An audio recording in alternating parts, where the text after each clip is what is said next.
மூஷிக வாகன மோதகஸ்த சாம்பரகரண விளம்பித சூத்ர வாமன ரூப மகேஸ்வரபுத்ர விக்ன விநாயக பாத நமஸ்தே. ஜெய் கணேச பாகிமாம், ஸ்ரீகணேச ரக்ஷமாம். இதுவரையிலும் நம்மளுடைய யூடியூப்பை சப்ஸ்கிரைப் பண்ணாதவங்க சப்ஸ்கிரைப் பண்ணிடுங்க. பக்கத்தில் உள்ள பெல் பட்டனை அழுத்தினீங்கன்னா நாங்கள் போடுற அத்தனை ஆன்மீக தொடர்புடைய தகவல்களும் மற்றும் ஜோதிட தகவல்களும் உங்களுக்கு வந்து சேரும். இப்போ நாம் பார்க்க போகிறது தை மாதத்துடைய பலன்களை பார்க்க போகிறோம். தை மாதத்தில் நிகழும் மங்களகரமான சோபகிருது வருஷம் 15/1/2024 திங்கட்கிழமை காலையில் சற்றேறக்குறைய 6:30 மணிக்கு தை மாதம் பிறக்குது. இப்போ இந்த தை மாதம் அப்படின்றத பொறுத்தளவுக்கு என்னென்ன விசேஷங்கள், என்னென்ன கிரக நிலவரங்கள், கோல்சாரத்தில் என்னென்ன கிரகங்களோட இந்த மாதம் உதயமாகுது அப்படின்றத ஃபஸ்ட்டு பார்ப்போம். அதுக்கப்புறம் என்ன பண்ணுவோம் அப்படின்னாக்க என்னென்ன விசேஷ தினங்கள் இருக்குது இந்த தை மாதத்தில் அப்படின்றதையும் பார்ப்போம். இதை தவிர என்னென்ன தினங்கள் தவிர்க்க வேண்டிய தினங்கள் அப்படின்றதையும் பார்ப்போம். ஃபஸ்ட்டு மேஷத்தில் குரு பகவானும், கன்னியில் கேது பகவானும், விருச்சிகத்தில் சுக்கிர பகவானும், மாத தொடக்கத்தில் செவ்வாயும் புதனும் தனுர்லையும், மகரத்தில் சூரிய பகவானும் மற்றும் கும்பத்தில் சனி பகவானும், ராகு பகவான் மீனத்தை கொண்ட இந்த தை மாதம் பிறக்குது. இந்த தை மாதம் பிறக்கக்கூடிய காலகட்டங்களே அயனங்களும் மாறக்கூடியது. நம்மளை பொறுத்தளவுக்கு தை பொங்கல் அப்படின்றது இந்த காலகட்டங்களில் தான் கொண்டாடப்படுது. அடுத்தது நம்ம பார்ப்போம். இப்போ இந்த கோச்சார ரீதியில் இந்த காலகட்டங்களில் இன்னைக்கு இந்த தை மாதத்தில் உள்ள விசேஷங்களை பார்ப்போம். தை தொடங்குற அன்னைக்கு 15/1/2024 தை பொங்கல், 16/1/2024 மாட்டு பொங்கல், 17/1/2024 உழவர் நாள். அதுக்கப்புறம் பார்த்தோம்னாக்க 20/1/2024 கார்த்திகை விரதம் தொடங்கக்கூடிய நாள். அதுக்கப்புறம் பார்த்தோம்னாக்க 23/1/2024 பிரதோஷ நாள். அதுக்கப்புறம் பார்த்தோம்னாக்க 25/1/2024 தை மாதத்தில் வர பூசம், பழனிமலையில் தைப்பூசம் கொண்டாடக்கூடிய நாள் அப்படின்றது இந்த நாள்.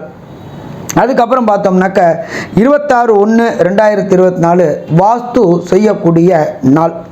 அடுத்தது 29/1/2024 சங்கடங்களை விளக்கக்கூடிய சங்கடகர சதுர்த்தி நாள். அடுத்தது பார்த்தோம்னாக்க 7/2/2024 தை மாதம் 21 பிரதோஷ நாள். அதுக்கு அடுத்தது பார்த்தோம்னாக்க 9/2/2024 தை மாதம் 26ஆம் தேதி மிக உயர்ந்ததான தை அமாவாசை. நம்ம பித்ருக்களுக்கு தர்ப்பணம் கொடுக்க வேண்டியது ஆடி அமாவாசையில் கொடுப்போம், மகாலயபட்சத்தில் கொடுப்போம், தை அமாவாசையில் கொடுப்போம். இந்த காலகட்டங்களில் நாம் ஒரு சில பேரை பொறுத்தளவுக்கு அவங்களோட திதி தர்ப்பணங்கள் கொடுக்காததுக்கு இந்த 3 அமாவாசையில் தை அமாவாசை, மாலயபட்சம், அதுக்கு அடுத்தது ஆடி அமாவாசை. அப்போ இந்த காலகட்டங்களில் தை அமாவாசை வருது. எப்போ வருது அப்படின்னாக்க 9ஆம் தேதி 2வது மாதம் பிப்ரவரி மாதம் வருது. அப்போ பித்திருக்கள் வரக்கூடிய நாட்கள். இத்தனை விசேஷத்தோட இந்த தை மாதம் பிறக்குது. இப்போ நாம் என்ன பண்ண போகிறோம், ஒவ்வொரு ராசிக்கும் என்னென்ன பலன்கள் அப்படின்றத மேஷம் முதல் மீனம் வர பார்ப்போமா? அன்பான மகர ராசி நேயர்களே, உங்களுக்கு இந்த தை புத்தாண்டு எப்படி இருக்குன்னு பார்க்கலாமா? பிறக்கும் பொழுதே உங்களுடைய ராசியில் சூரிய பகவான் இருக்கார். அவர் உங்கள் தகப்பன்காரன் தான். ஆனாலும் அந்த இடத்துல அவர் பகைப்படுறார். சூரியன் பகைப்படுறது அப்படின்றது சிறப்பாக இருக்குமா அப்படின்னாக்க சிறப்பாக இருக்காது. அதனால் உடல் நலத்தில் தொந்தரவுகள் வரக்கூடிய வாய்ப்புகள் உண்டு. உஷ்ண தொடர்புடைய உபாதைகள் வரக்கூடிய வாய்ப்புகள் உண்டு. அஜீரண கோளாறு வரக்கூடிய வாய்ப்புகள் உண்டு. மூட்டில் பொறுத்தளவுக்கு உபாதைகள் வரக்கூடிய வாய்ப்புகள் உண்டு.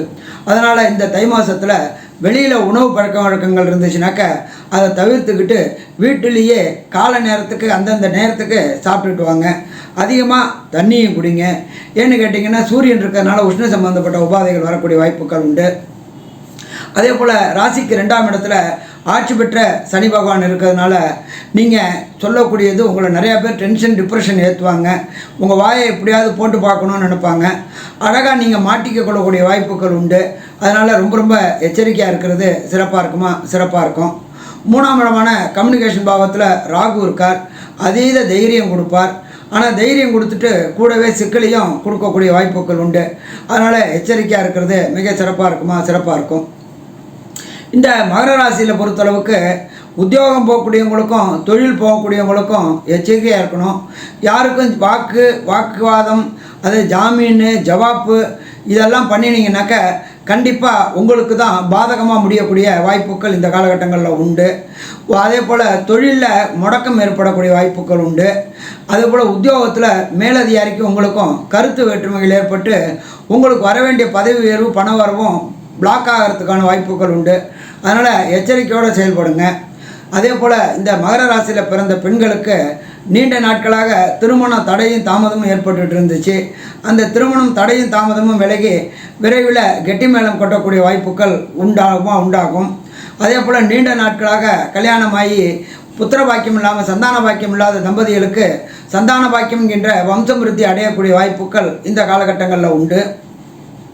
ரொம்ப நாளாக வீடு நிலம் வாங்கணும்னு நினச்சிக்கிட்டு இருந்தவங்களுக்கு இந்த காலகட்டங்களில் அதற்குண்டான வாய்ப்புகள் உண்டாகி கண்டிப்பாக வெற்றி கிடைக்கக்கூடிய வாய்ப்புகள் உண்டு. இதை தவிர மாணவ செல்வங்களை பொறுத்தளவுக்கு 3ல் ராகு இருக்கிறதுனால அபரிமிதமான தன்னம்பிக்கை கொடுப்பார். அதனால் எல்லாரையும் எடுத்தறிஞ்சு பேச வேண்டாம். ஞாபக மருதி அடிக்கடி வரத்துக்கு வாய்ப்புகள் உண்டு. நீங்கள் சொல்ல வர்றது மற்றவங்களால தவறுதலாக புரிந்து கொள்ள வேண்டியிருக்கதும். அதனால் கொஞ்சம் எச்சரிக்கையோடு இருந்துட்டீங்க அப்படின்னு சொன்னாக்க சிக்கல்களை தவிர்க்க முடியுமா? சிக்கல்களை தவிர்க்க முடியும். காம்படிட்டிவ் எக்ஸாம் போகிறவங்களுக்கு, அதாவது ஐஐடி ஜேஇஇ நீட் போகிற குழந்தைகளுக்கு இந்த காலகட்டங்களில் ஞாபக மருதி வரக்கூடிய வாய்ப்புகள் உண்டு. ஞாபக மருதி வந்தாலே சில பிரச்சனைகளை தவிர்க்க முடியாது. அதனால் எல்லாத்துலேயும் எச்சரிக்கையாக இருந்துட்டிங்கன்னாக்க பிரச்சனை இல்லை. வியாபார பொதுமக்களுக்கு பொறுத்தளவுக்கு 3ல் ராகுவும் 4ல் குருவும் இருக்கிறதுனால நீங்கள் இந்த காலகட்டங்களில் ஏற்றமான நிலையை அடையக்கூடிய வாய்ப்புகள் உண்டு. உங்களுடைய வாத திறமையினால், உங்களுடைய பேச்சு திறமையினாலையும் பழைய சரக்குகள் அத்தனையும் விலகக்கூடிய வாய்ப்புகள் உண்டு. புதிய ஒப்பந்தங்கள் கிடைக்கக்கூடிய வாய்ப்புகள் உண்டு.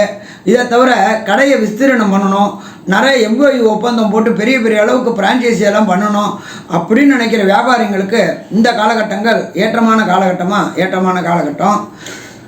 தை பிறந்தால் வழி பிறக்கும்பாங்க. இந்த தை பிறக்கும்போது வியாபாரிகளுக்கு அனுகூலமான இருக்குமா அப்படின்னாக்க கண்டிப்பாக அனுகூலமாகவே இருக்கும். அதை நம்ம பயன்படுத்திக்கணும். அடுத்தது சின்னத்திரை பெரிய திரை கலைஞர்களுக்கு இந்த காலகட்டங்களில் கடந்த மாதங்களில் வாய்ப்பே கிடைக்காம வீட்டிலேயே முடங்கி கிடந்தீங்க. பொருளாதாரத்தில் ரொம்ப கடினமான நிலையில் இருந்தீங்க. கடன் வாங்க வேண்டிய சூழ்நிலை இருந்தது. இப்போ அந்த சூழ்நிலையெல்லாம் விலகி நல்ல புது ஒப்பந்தங்கள் கிடைக்கக்கூடிய வாய்ப்புகள் உண்டு. சின்னத்திரை பெரிய திரை கலைஞர்களுக்கு வாய்ப்பு இல்லாமல் இருந்தவங்களுக்கு புது வாய்ப்புகள் கிடைச்சி பொருளாதாரம் ஏற்றமான நிலை ஏற்படும். அதே போல் நீங்கள் வாங்கின கடன்கள் அத்தனையும் அடைபடக்கூடிய வாய்ப்புகளும் இந்த காலகட்டங்களில் உண்டு. சாஃப்ட்வேரில் ஹார்ட்வேர் ப்ரோக்ராமராக இருக்கக்கூடிய கலைஞர்களுக்கும் கேமராமேன்களுக்கும் இந்த காலகட்டங்களில் நல்ல ஏற்றமான காலகட்டங்களா அப்படின்னா ஏற்றமான காலகட்டங்களை நாம் வரவேற்க தயாராகிட்டோம் அப்படின்னு சொன்னாக்க கண்டிப்பாக ஜெயிக்கலாமா? கண்டிப்பாக ஜெயிக்கலாம். அரசியல்வாதிகளை பொறுத்தளவுக்கு யாருக்கும் வாக்குறுதி கொடுக்கறத தவிருங்க. ஏன் அப்படின்னாக்க சனி பகவான் வீட்டில் இருக்கிறதுனால நீங்கள் சொல்லக்கூடியது அத்தனையும் தவறுதலாக புரிய கொள்ளப்படும். அதே போல் 3ஆம் இடத்துல ராகு இருக்கிறதுனால ரொம்ப தைரியமாக பேசிட்டு பிரச்சனைகளை சந்திக்க வேண்டிய வாய்ப்பு வரும். பிரச்சனைகளை சந்திப்பு வர்றதுனால உங்களுடைய மேல்மட்ட தலைமையில் கெட்ட பேர் வர்றதுக்கு வாய்ப்புகள் உண்டு. அதனால் அரசியல்வாதிகளை பொறுத்தளவுக்கு இந்த காலகட்டங்களில் எச்சரிக்கையாக இருந்தீங்கன்னா பிரச்சனையை தவிர்க்கலாம். இந்த ராசிக்காரர்களுக்கு, மகர ராசிக்காரர்களுக்கு சந்திராசிரம தினங்கள் இருக்குது. இந்த சந்திராசிரம தினங்களில் பொறுத்தளவுக்கு என்ன பண்ணணும் அப்படின்னு சொன்னாக்கா, எக்காரணத்தை கொண்டும் புதிய முயற்சிகள், புதிய வெளியூர் வெளிமாநிலம் வெளிநாடு தொடர்பு போகிறது இதெல்லாம் தவிர்த்துட்டீங்க அப்படின்னு சொன்னாக்க சரியாக இருக்கும். 27/1/2024 1 மணி 1 நிமிஷம் மத்தியானத்துலேருந்து 30/1/2024 காலையில் 1 மணி 44 நிமிஷம் வரையிலும் பிரச்சனைகளை தவிர்ப்பது நல்லதா? பிரச்சனைகளை தவிர்ப்பது நல்லது. நீங்கள் வணங்க வேண்டியது அப்படின்றது பெருமாளை வணங்கினீங்கன்னாக்க வர பிரச்சனையும் வந்த பிரச்சனையும் உங்களை விட்டு விலகும்.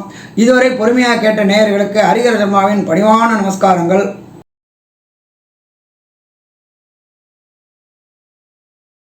ஸ்ரீ பகவதி யூடியூப் சேனல் பார்த்த அன்பர்களுக்கு நன்றி. இதே போன்று ஆன்மீக தொடர்புடைய ஜோதிட தொடர்புடைய தகவல்களை தொடர்ந்து நீங்கள் பெற ஸ்ரீ பகவதி யூடியூப் சேனலை சப்ஸ்கிரைப் செய்யுங்கள் மற்றும் அருகில் உள்ள பெல் ஐக்கானை அதை அழுத்தினீர்கள் என்றால் தொடர்ந்து என்னுடைய சேனலை பார்க்க முடியும். நன்றி, நமஸ்காரம்.